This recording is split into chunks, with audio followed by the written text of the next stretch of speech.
Alright, I just got done watching a video from the YouTube user TyGreen, and he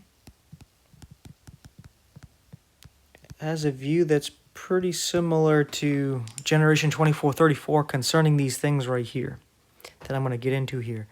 I'm just writing their YouTube usernames up there if you want to check them out and hear what they have to say for themselves. But I'm going to take their point of view, just kind of briefly go over it, but kind of follow it to its logical conclusions here.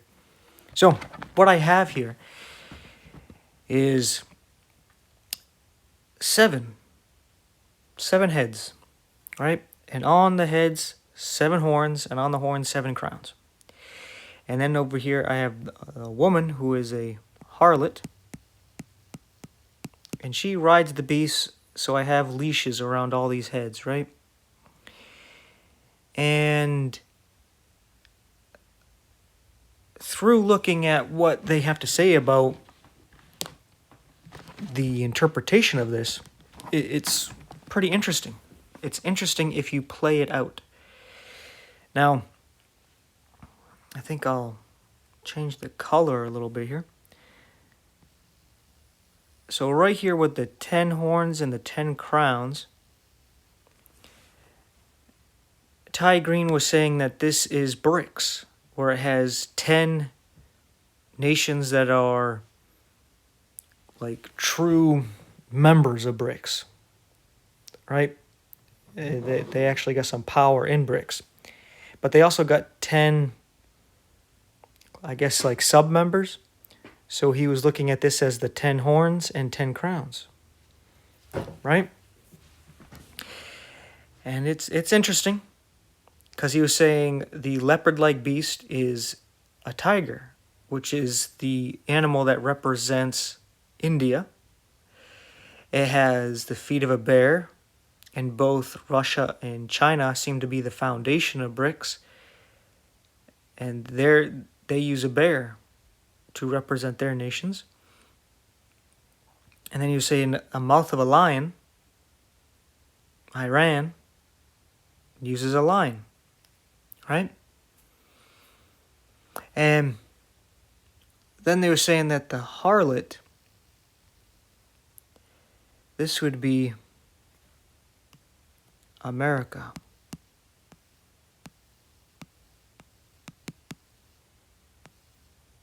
I forgot the C in there. The USA.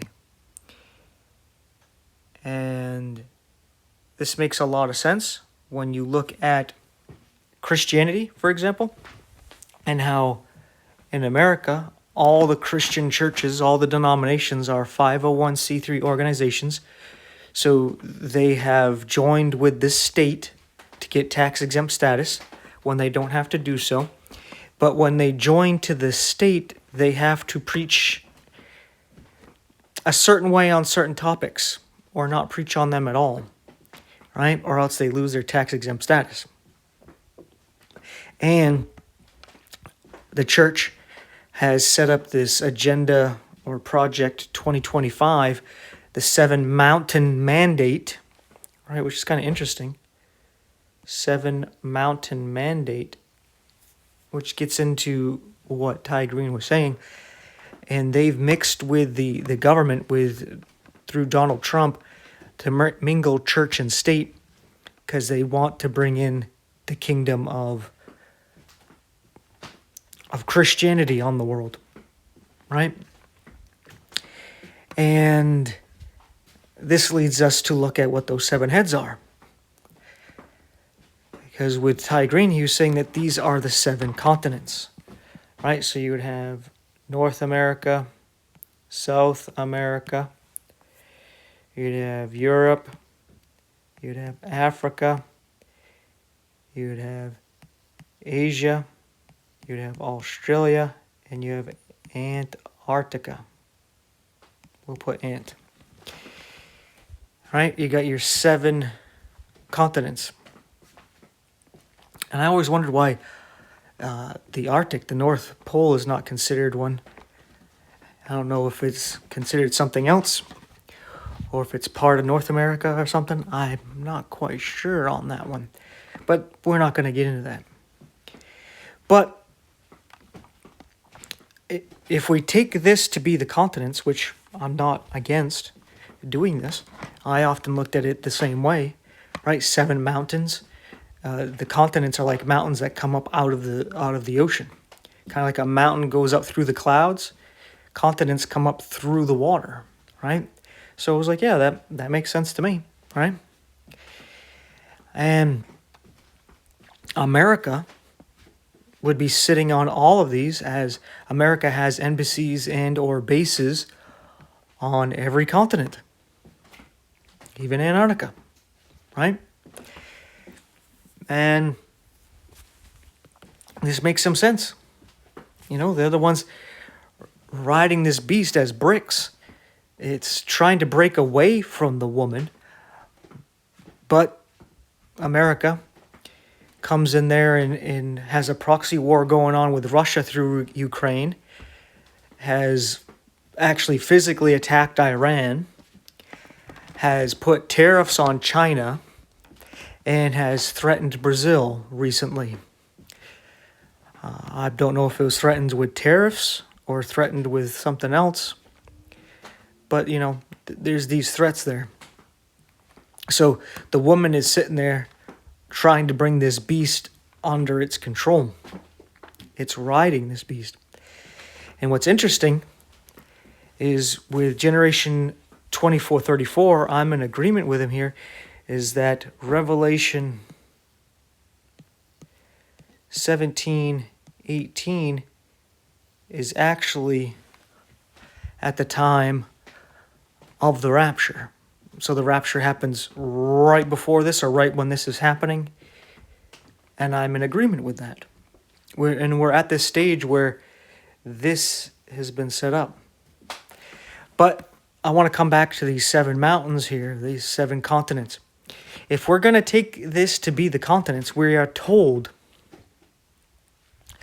in Revelation 17 that the 7 heads are 7 kings, right? So we can take the continents to be kings. Let's just go with that for right now.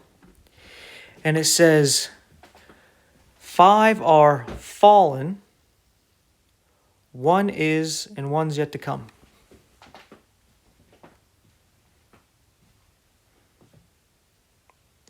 If we apply this to the continents, how would we do that? All right? I want to follow this to the logical conclusion. So if we're focused on Israel, we would have Asia, Europe, and Africa right there, right? So it says 5 are fallen. So, okay, let's say they're fallen. I don't know how we would say they're fallen, but let's just say that the known continents are fallen. Well, there still have to be 2 others that are fallen as well, right? So what are we going to use? Australia? South America? All right, we just throw in any 5. And then we say 1 is. What's the one that is? North America? And the one that's to come to continue for a short space, what is that, Antarctica? Like, I'm not sure how to apply this to the continents. I've applied this to spiritual entities behind world kingdoms, as in the angels that are behind the nations, kind of like how Michael is the prince of Israel. And then you have the prince of Persia that fought with Gabriel when he was going to talk to Daniel. Because you got these angels, whether they're fallen or not, are behind these governments, these kingdoms, right?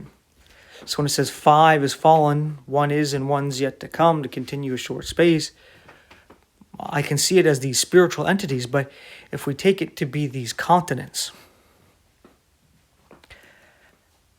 how do we take it where it says that there's one of the heads has a deadly wound, but then it's back?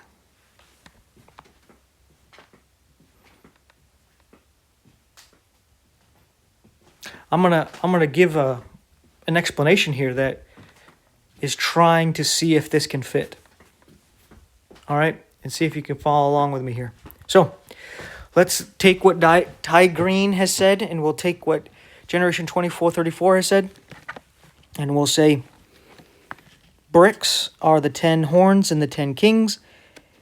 America is the harlot Babylon, who is trying to just rule over the beast. But eventually, we read that the beast gets mad at the woman and devours her, right? So she is eventually destroyed. Babylon is fallen, right? What if that includes there being a deadly head wound? That's why I put North America. I crossed it out here. North America receives a deadly head wound. Like, let's say the rapture happens. There is a EMP that takes out the electricity. Or like some people are saying, there's a seismic event going on at the intersections of the solar eclipses that went over America. One of those already took place in Texas. One of them is going to happen over in India, and Indiana. Sorry about that. And another one over at the West Coast near Oregon and Washington over there. So what if there's these events that cause a lot of destruction? The other nations take advantage of this, and they completely take out the woman. They're tired of her riding them, right? So the beast destroys America right as the church is raptured. The word rapture is not in the Bible. Okay, well, when the church is caught up, okay, you feel better now? And so one of the heads receives a deadly wound. Right? But somehow it rises back up, because in this same chapter, Revelation 17, it talks about how there's an eighth, but it's of the 7.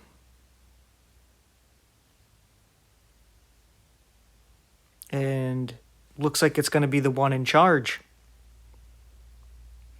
All right? So what if these occult prophecies from like Alice A. Bailey and Benjamin Creme and some of these other guys are talking about America being a phoenix that's going to be destroyed but is going to rise up out of the flames? What if that's what we're about to see? Right? So this part of looking at these continents as the heads actually looks like it fits pretty well, doesn't it? At least concerning this right here.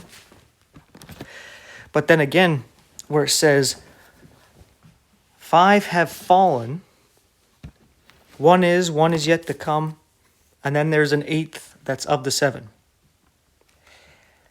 How do you apply that? You know, we got to go back to the time of John. What would be the 5 continents that are? The 5 that have fallen and the one that is. All right? Because it's kind of like how this has always been looked at by a lot of people is that this represents, you have when they're looked at as kings anyway, you have something like Egypt, and then you have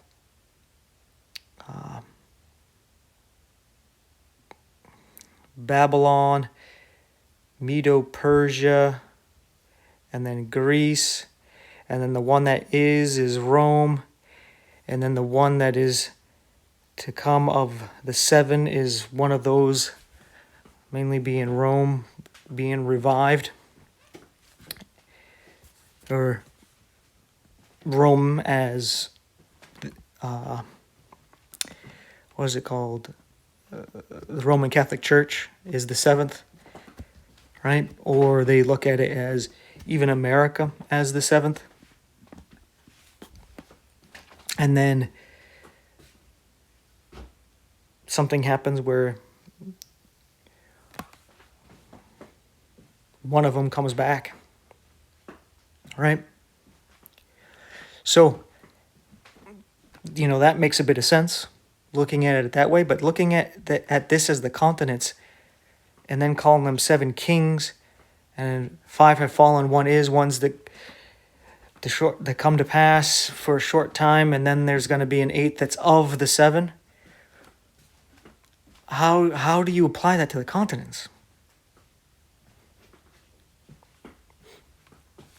Right? How do you do that?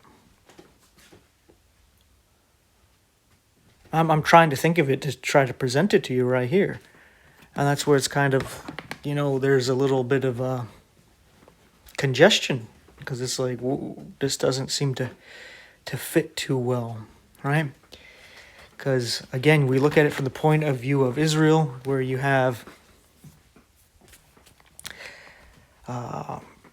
Asia, Africa, Europe, all right there. So that's three, right? You can argue that there's been archaeological artifacts of Jewish writings and their law in North America. So we can put North America as the fourth, as a known continent. They've even found Roman coins in North America as well, as if they knew about this place before Columbus did, right? So you got four. So what would be the other one that they knew about? I'm not sure where to go with that. Possibly, I would say my next one would be South America as the fifth one, because on all these continents that I've named, you can find the same kind of architecture with pyramids and pyramid-like structures, right? So we'll go with that. But how are they fallen? Because it says five are fallen, one is. If they're fallen, what's the one that is? Australia? Like, I don't get how that makes sense.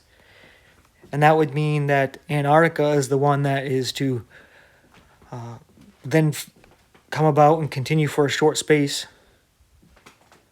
But then there's an eighth that's of the seven, so one of them bounces back. So how this applies, if it's the continents, it doesn't quite fit when it concerns this part, right? So a way that you could possibly look at it is that when it's mentioning that the seven mountains, which it talks about the woman being the city that sits upon it, all right? That makes sense that it's the continents.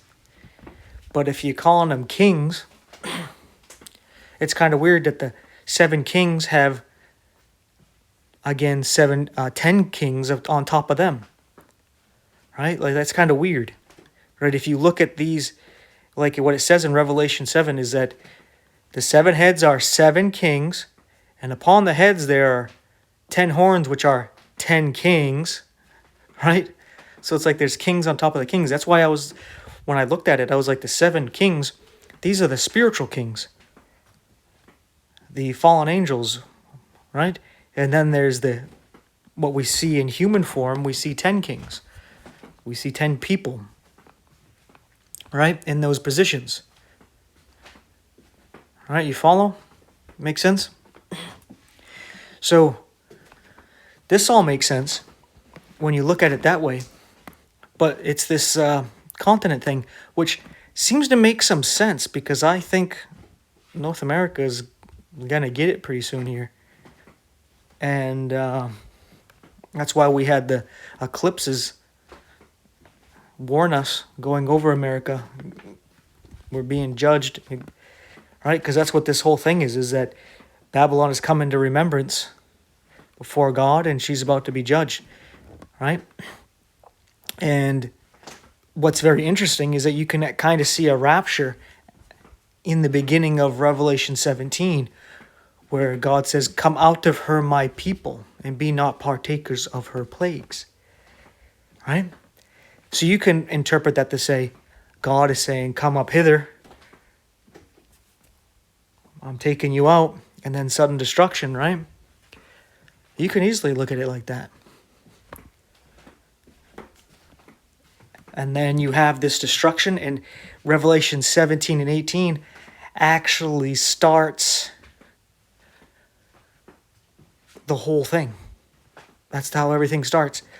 Because at the same time, Revelation 17 starting where it says, "Come out of her, my people," if you take that to be the rapture, it's the same thing. You go over to Revelation chapter 12, where the man-child is caught up, and then there's war in heaven. And Michael and his angels fight against Satan and cast him down. Right? So we see the same thing. What it looks like, I'll put it on a timeline to wrap up this video here.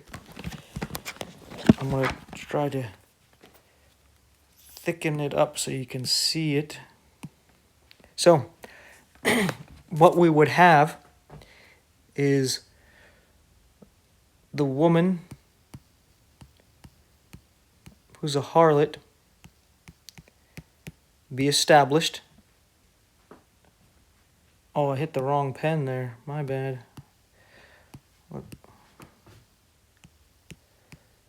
And we see that with America, where she's reigning over the 10 kings and over the 7 continents. Right?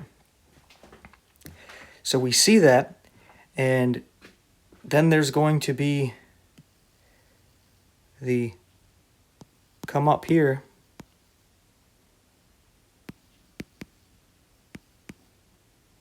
for the church, right?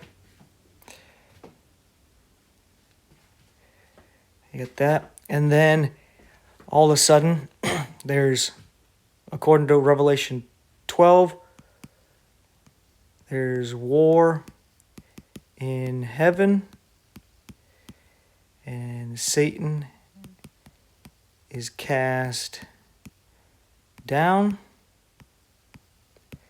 And it looks like his own people take advantage of that as well. As in the other fallen angels try to, they acting like animals. They see weakness in the alpha dog. They want to take over. So at this same time, Revelation 17, 18, Babylon is destroyed.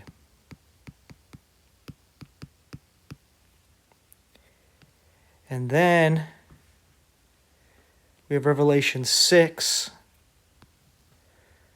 where the Antichrist is given a crown, right? The deadly wound is healed, and then the world is like, whoa, how can we fight this beast? Right? We all joined up and destroyed this nation, but they rose back up. So they have no choice but to submit to it, right? And that's when you have the 10 kings. They give their power over to this beast, who at this time, I believe, is when you also have the establishment of the lamb-like beast that has 2 horns It speaks like a dragon. And this represents when this deadly wound is healed, the crown has to do with the nation of Israel, where Israel becomes the head of the nations and is where the headquarters of this beast comes up. That's why it has two horns, right? It has Israel as its kingdom, and it's also joined with Babylon. The iron and clay have mixed together. This is the final kingdom here. And what does this beast do? It actually makes an image to the first beast, which would have been who had his deadly wound, right? America. And then it forces everybody to bow. Right? Because again, it's lamb-like, so it's coming up as Judo-Christian. Right? All the people left behind, trying to get them behind all this. And that's when the show really gets going. This is just the beginning part here, how I see all this playing out after taking a time to think about TyGreen's video and remembering some of the stuff Generation 34 was saying about it, the similar subject, and then just kind of putting this all together to apply it to how I see things actually unfolding right now. Since we pretty much got this going on right now, we know that this is soon, the going up. And then there's that sudden destruction. So this right here is very close to happening, right? So, yeah, with all that being said, thank you so much for watching. If you enjoyed the video, you like this kind of stuff, please like, subscribe, hit the bell icon, share the video, share the channel, interact in the comments section. These things help out a lot. And don't forget to take a moment to pray to our Heavenly Father that He keeps this ministry going and keeps all of us going, all His born-again believers going until He comes and gets us. And He provides for us and protects us until then. And even after that, and just an amen in Jesus' name to that should be good as gold. But you want to help out some more? Do what Isaiah said. Find the book of the Lord and read it so that Jesus would never tell you you do err not knowing the scriptures. And if you still want to help out some more, that's awesome. There's 4 ways you can donate to support this ministry in the info description box if you so choose to do so and are able to do so. And with all that being said, thanks again for watching. Take care, and I'll see you in the next one.